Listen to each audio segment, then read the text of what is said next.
It's Wednesday, the 16th of March. Good morning, Europe. A very warm welcome to the program. We're here throughout the day with continuous coverage on Russia's war in Ukraine. Here are the latest developments. Kyiv starts a 35-hour curfew in an attempt to keep civilians safe as Moscow intensifies attacks. Polish, Czech and Slovakian prime ministers show solidarity with Ukraine in a visit to its capital amid heavy shelling. And UNICEF says 1.4 million children have left Ukraine so far, almost one every second since the beginning of the war.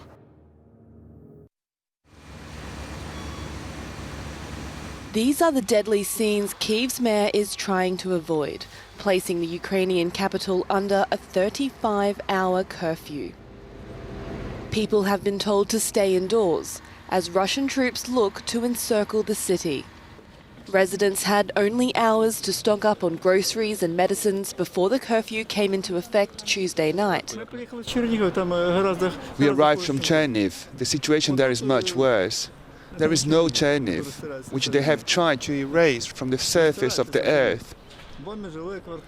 They bombed residential areas. They specifically targeted residential buildings. These people have just fled the besieged city of Mariupol. About 20,000 managed to flee on Tuesday through a humanitarian corridor. Ukrainian officials say Russian forces have captured a hospital in the port city and taken patients and staff hostage. About 100 doctors are believed to be inside. New efforts are underway to bring civilians to safety and deliver aid around the country. These Red Cross buses are pouring into the northeastern city of Sumy. This, as President Volodymyr Zelensky says peace talks with Russia are beginning to sound more realistic. They'll resume today with negotiators saying there is room for compromise. I think that this meeting is extremely... During a video link meeting with the UK-led Joint Expeditionary Force, Ukrainian President Volodymyr Zelensky has acknowledged that Ukraine couldn't become a NATO member. However, he did appeal to the northern leaders for more weapons to combat the Russian invasion. It's clear that Ukraine is not a member of NATO. We understand it. We are adequate people. We have heard for years about open doors, but we have also heard that we won't be able to join it. It's the truth, and it's necessary to admit it. I'm glad that our people are starting to understand it and should count on themselves and on our partners who help us. During the meeting, Zelensky also expressed his frustration over NATO's refusal to implement a no-fly zone over his country. Meanwhile, the UN Security Council is set to discuss a so-called humanitarian resolution circulated by Russia. We'll see whether the Security Council can or cannot fulfill its mission to adopt a resolution which will be on the humanitarian situation in Ukraine with clear humanitarian provision like call for negotiated ceasefire, evacuation of civilians, respect of international humanitarian and human rights law, condemnation of attacks against civilians and civilian objects, safe and unhindered passage, unhindered access of humanitarian assistance, etc.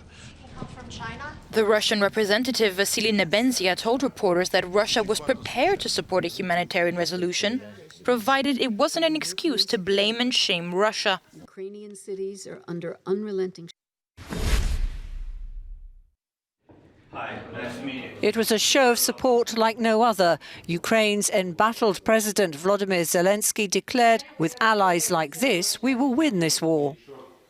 The prime ministers of Poland and his deputy, plus the leaders of Czech Republic and Slovenia, arrived in Kyiv on a mission to show solidarity. They're the very first Western visitors to Kyiv since the war began nearly 3 weeks ago. Photos of the meeting show Zelensky briefing the EU leaders on the latest military and humanitarian situation and the negotiations with Russia. With such friends, with such countries and neighbours and partners, we will be able truly to defeat. I don't want to say who. We all know it. We will never leave you alone. We will be with you, because we know that you are fighting not only for your homes, for your freedom, for your security. The four all left before the imposition of a new city curfew. They claimed that they were on an EU mission, but officials from the 27-nation bloc have insisted that they had undertaken the trip independently.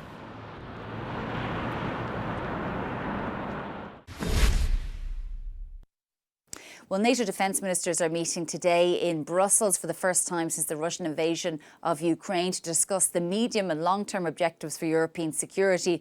One of the other priorities on the agenda is concerns around a false flag operation relating to chemical weapons. We heard yesterday from Jens Stoltenberg, the head of NATO, who said, of course, that Russia has used chemical weapons in the past in the UK against Alexei Navalny, and he said facilitated use of chemical weapons in Syria by the Assad regime. So there are concerns about this, given what Russia has been saying about potentially Ukraine, for example, creating chemical weapons. Also, we have heard that Joe Biden, the US president, will be joining NATO for another extraordinary meeting on March 24th for heads of state and government, where again the issue of Russia and Ukraine will be top of the agenda. As UK Prime Minister Boris Johnson welcomed members of the security coalition known as the Joint Expeditionary Force to London, his government was approving a new slew of sanctions against 370 Russian individuals. They include more than 50 oligarchs and their families, with a combined net worth of over €119 billion. Some of the key political figures now officially targeted are the former president, Dmitry Medvedev, Putin's press secretary, Dmitry Peskov, and foreign affairs spokesperson, Maria Zakharova. The European Union has also agreed to a further package of economic sanctions against Russia in response to its war in Ukraine. An import ban on steel products worth €3.3 billion, as well as an EU export ban on luxury goods to Russia, including cars and jewellery, have also been adopted by the bloc. Russia's ambassador to France has called it a witch hunt. Today, families, relatives and distant relatives, first cousins, acquaintances, even strangers are being tracked down. In my opinion, 600 more people have been added today to the European sanctions blacklist. The Kremlin has outlined a €7 billion rescue plan to counter international sanctions and impose their own on US President Joe Biden, Secretary of State Antony Blinken, CIA Chief William Burns, and other top US officials. Russia has also announced it is to withdraw from the Council of Europe, a human rights watchdog based in Strasbourg, France. Moscow accuses NATO and EU members of turning the organisation into an instrument of anti-Russian policy.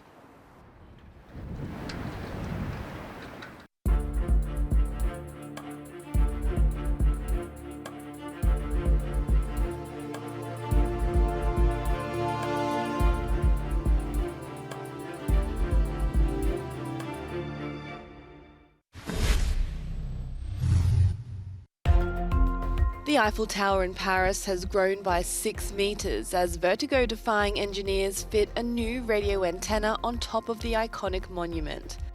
The tallest building in Paris, affectionately known as the Iron Lady, now measures 330 metres in height after the new addition. The antenna will be used to transmit digital radio for the capital's region. The Pritzker Prize, architecture's most prestigious award, has been won by Burkina Faso-born architect Davido Francis Kere. He's the first African to win the honour in its more than 40-year history. The 56-year-old has been hailed for his pioneering designs that are sustainable to the earth and its inhabitants in lands of extreme scarcity. Dozens of people are feared dead in Peru after homes were buried by an avalanche of mud caused by heavy rains. Videos show part of the hill collapsing in the La Libertad region as shocked locals looked on. Residents scrambled to dig out survivors trapped under. President Pedro Castillo tweeted saying his government will help affected families. This is Good Morning Europe. Lots more to come after this break.